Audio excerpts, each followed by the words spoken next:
স্থান আমরা হতে দিব না। বাংলাদেশ জামাত ইসলামীর জয় হবে, বাংলাদেশ দাঁড়িপাল্লা। সংগ্রামী বাগেরহাটবাসী, বাংলাদেশের যুব সমাজ সহ সমস্ত জনতা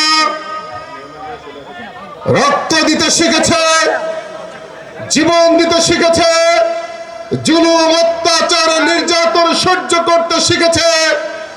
কোন অবস্থাতেই বাংলার এই জনগণকে আর কোন ভয় ভীতি দেখিয়ে দামিয়ে রাখা যাবে না। শহীদদের রক্তের উপরে দাঁড়িয়ে আজ আমরা এই পর্যায়ে এসেছি। অনেকে জুলুম অত্যাচার বাংলাদেশের অনেক রাজনৈতিক দলে করতে সহ্য করেছি। আমরা মজলুম ছিলাম বাংলাদেশে। সমস্ত রাজনৈতিক নেতাদের বলছি, মজলুম ছিলেন, জালেমে পরিণত হবেন না আপনারা। আমরা জানি বাংলাদেশের ইতিহাস, দুর্নীতিতে বাংলাদেশ ছেয়ে গিয়েছে। বিশ্বের বুকে মুখ দেখাতে পারেনি, একবার দুবার নয়, হ্যাট্রিক পর্যায়ে দুর্নীতি চ্যাম্পিয়ন হয়েছে বাংলাদেশ। এই বাংলাদেশকে আমরা দুর্নীতি মুক্ত করতে চাই।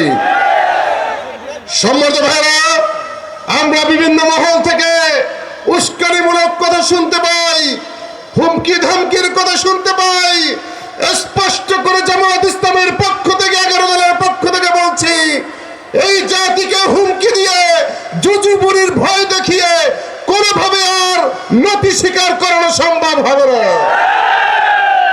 আমরা ভুলে যাইনি 2006-এর 28 অক্টোবরের লগি বৈঠার তাণ্ডব ভুলে যায়নি, 2009 সালের পিলখানার হত্যাকাণ্ড ভুলে যায়নি, 2013 সালের শাপলা চত্বরের হত্যাযজ্ঞ আমরা ভুলে যাইনি। আমরা ভুলে যাইনি 24-এর গণ অভ্যুত্থান, এই অত্যাচার। সুতরাং এত নির্যাতনের পরেও আর কোন অবস্থাতে বাংলার মাটিতে কোন ফ্যাসিবাদের স্থান আমরা হতে দিব না।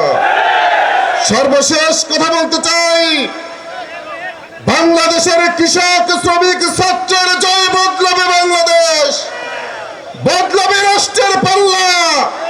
চলো একসাথে করি বাংলাদেশ। আগামী 12 তারিখে 11 দলীয় জোট এবং বাংলাদেশ জামাত ইসলামীর জয় হবে, বাংলাদেশ দাঁড়িপাল্লা। ভালো থাকবেন। বাংলাদেশ জিন্দাবাদ, জামাত ইসলামী জিন্দাবাদ, 11 দলীয় জোট জিন্দাবাদ। আসসালামু আলাইকুম ওয়া রাহমাতুল্লাহ।